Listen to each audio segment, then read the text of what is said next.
Em nome do Pai, do Filho e do Espírito Santo. Amém. A Lei Cristã. Capítulo que está no livro Caminho da Vida, de Padre Álvaro Negromonte. E diz: como criaturas, devemos submeter-nos inteiramente à vontade do Criador. Jesus nos advertiu de que só nos salvaremos fazendo a vontade de Deus. O que faz a vontade de meu Pai, que está nos céus, esse entrará no reino dos céus. Mateus 7, versículo 21. Para sabermos qual é a vontade de Deus, Ele próprio gravou em nossos corações o que devemos fazer e o que devemos evitar, para nos podermos salvar. Depois, isto nos foi dito de maneira explícita e formal. São os mandamentos. Neles estão os preceitos e proibições que Deus nos deu. Assim temos certeza de estar fazendo a vontade de Deus, de estar andando no caminho da vida. Embora os mandamentos contenham a própria lei natural e estejam em sua essência gravados no coração do homem, a sua promulgação se tornou necessária. Realmente, o homem levou muito longe o esquecimento da vontade de Deus. A razão bastaria para nos guiar, se não tivesse sido enfraquecida pelo pecado original e não tivesse ficado tão sujeita às perturbações das paixões. Então foi necessário Deus dar ao homem uma lei positiva que nos mostra onde está o dever, o que devemos fazer ou evitar. Se da parte do homem os mandamentos foram necessários, da parte de Deus convinha que o Supremo Senhor manifestasse a sua autoridade soberana sobre o homem, que é a mais alta criatura visível.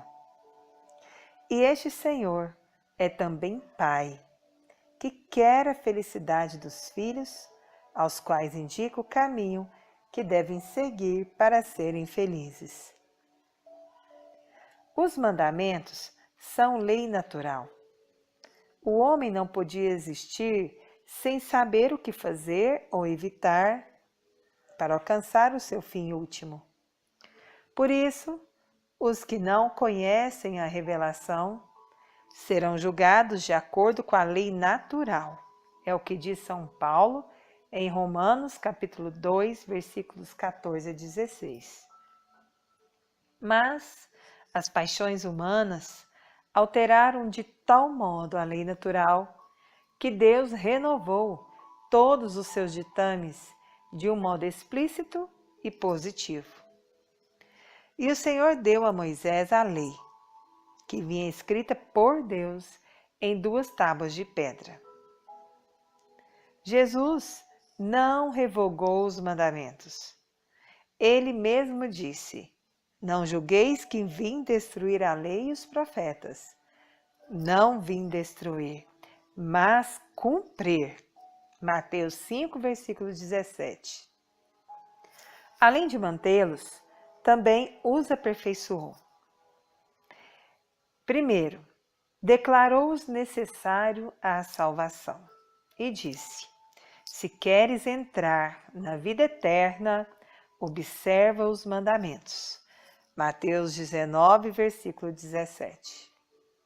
Segundo, levou-os à primitiva pureza, desvirtuada pela dureza dos corações, condenando o divórcio. Mateus 19, versículos 6 a 9. Terceiro, ditou-lhes a compreensão, mandando amar todos os homens, até os próprios inimigos. E disse: amai os vossos inimigos, fazei bem aos que vos odeiam, e orai pelos que vos perseguem e caluniam, para que sejais filhos de vosso Pai que está nos céus. Mateus 5, versículos 44 e 45. Quarto, engrandeceu-os pelo sentimento de amor a que os reduziu, ao invés do temor de outrora. E disse: amarás o Senhor teu Deus de todo o teu coração, de toda a tua alma, de todo o teu entendimento. Esse é o máximo e primeiro mandamento. Mateus, versículo 22, de 37 a 35. 35 a 37. Podemos facilmente depreendê-la pelos característicos intrínsecos e pelos seus efeitos. São universais, as leis são universais. Por quê? Primeiro, ela contém todos os deveres religiosos, políticos, civis, domésticos. Todas as leis derivam deles e a eles se prendem de tal modo que são justas se neles se enquadram ou injustas se os contradizem. Segundo, convém a todos os povos, a todos os tempos. As leis humanas não são feitas para todos os homens. Só a lei divina não admite exceção de pessoas. As leis são imutáveis. As leis humanas, por mais sábias, serviam a seu tempo e foram destruídas pelos séculos. O Decálogo resiste ao tempo, às perseguições dos maus, à corrupção dos povos, a todas as paixões dos homens. No meio de todas as modificações que a história registra, os mandamentos permanecem os mesmos, imutáveis, como a própria moral que eles são. As leis são benefícios. Por quê? Primeiro, a felicidade humana só se consegue na prática dos mandamentos. Só a sua observância é capaz de produzir a felicidade. Segundo, elas garantem a paz social. Estabelecem de tal modo as relações entre os homens que, respeitados por todos, instaurariam uma sociedade em que seriam inúteis as armas e os tribunais. Todos os homens estão obrigados aos mandamentos.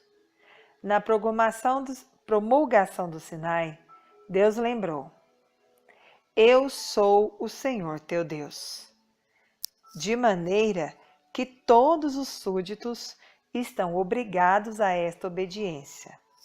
Ora, súditos de Deus são todos os homens. E Jesus disse em Mateus 19:17: se queres entrar na vida, observa os mandamentos. Estão obrigados a cumprir todos os mandamentos. Na verdade, todos os mandamentos obrigam do mesmo modo, e ninguém pode fazer escolhas na lei divina. Quem falta a um é réu de todos. Está em Tiago, capítulo 2, versículo 10. A razão disso é que são todos emanados da mesma autoridade divina. E desobedecer a um é negar a autoridade daquele que mandou. É possível ao homem observar os mandamentos. Realmente, por quê? Primeiro, só ordena uma coisa impossível quem ignora a natureza da coisa ordenada ou da pessoa a quem ordena. Ora, os mandamentos foram dados por Deus ao homem. Atribuir a Deus alguma ignorância seria uma blasfêmia. Segundo, Deus exige a observância dos mandamentos como condição para a nossa salvação. Dizer que Deus nos castigará porque não praticamos atos impossíveis, é impiedade, que atribui ao Senhor uma injustiça. Terceiro, o Concílio de Trento declara hereges os que disserem que os mandamentos não são possíveis. Temos, porém, em nós as más tendências, que nos deixou o pecado original. Elas nos afastam da lei de Deus e nos inclinam a fazer a própria vontade. Por isto, somos obrigados a lutar contra as paixões, para podermos cumprir os mandamentos. Esta luta tem de ser contínua, porque é contínua a ação dos inimigos do bem em nós. Isto nos cansa, tornando-nos às vezes difícil a obediência à lei. Mas, para os homens de boa vontade, os mandamentos se tornam fáceis de observar. Basta que façamos tudo por amor a Deus, como devemos, para que tudo se torne fácil. Jesus disse: "O meu jugo é suave e o meu peso é leve." Mateus 11, versículo 30. Não nos faltam os auxílios divinos que vêm pela Santa Missa e os sacramentos, pela nossa oração particular e dos demais cristãos. Contribui notavelmente para tornar fáceis os mandamentos o costume de segui-los, o hábito da virtude. Quando nos acostumamos a fazer sempre o bem fugindo do mal, combatendo as próprias paixões, os caminhos vão se aplanando. Feliz eu hei de ser, se desde agora fizer sempre a vontade de meu Pai Celeste, podendo repetir como moço do Evangelho: "Eu tenho guardado tudo isso desde a minha juventude." Mateus 19, versículo 20. Para viver a doutrina, devemos: agradeçamos a Deus a solicitude com que gravou em nosso coração a sua lei e nos-la deu expressamente. Assim, sabemos que estamos fazendo a vontade de Deus quando obedecemos aos mandamentos. Pautemos nossa vida pelo decálogo. Deus tem o direito de nos impor a sua vontade. Nós temos o dever de obedecer-lhe. A nossa submissão a Deus deve ser total. É o dever de adoração. Cumprindo os deveres que nos impõem os mandamentos, estamos reconhecendo a soberania de Deus. É a melhor maneira de servir-lhe. No batismo, o Padre me advertiu: se queres entrar na vida eterna, observa os mandamentos.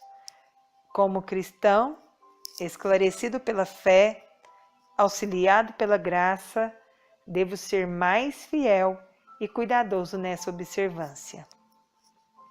Os mandamentos são o caminho da vida. Não tenho outra maneira de me salvar. As palavras não salvam. Não aquele que diz Senhor, Senhor, entrará no reino dos céus, mas sim o que faz a vontade de meu Pai, disse Jesus em Mateus 7, versículo 21. É necessário fazer o que Deus manda. Só o católico praticante é realmente católico. Os outros estão iludidos. Vós sois meus amigos, se fizerdes o que eu vos mando, disse Jesus em Timóteo 15, versículo 14.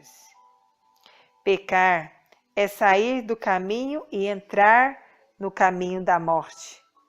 Desobedecer aos mandamentos seria morrer a pior de todas as mortes, a morte eterna. Na oração da manhã, renovarei o propósito de viver em estado de graça, fugindo do pecado e evitando as ocasiões de pecar. Na oração da noite, Examinarei a consciência para ver em que obedeci ou faltei os mandamentos, dando graças a Deus pelo bem que fiz e pedindo perdão pelas faltas cometidas. Quando as paixões me tornarem mais difícil algum mandamento, recorrerei à oração, à mortificação e aos sacramentos da penitência e da Eucaristia. Deus dá a vida eterna como recompensa aos que cumprem os mandamentos. Mas neste mesmo mundo, Ele já nos recompensa. A tranquilidade de espírito, a paz de coração, a ausência de remorso, a felicidade neste mundo são os prêmios de Deus aos que praticam sua lei. Os santos eram felizes, mesmo no meio das dificuldades da vida. Gozam de muita paz os que amam a tua lei. Os homens seriam felizes se cumprissem os mandamentos.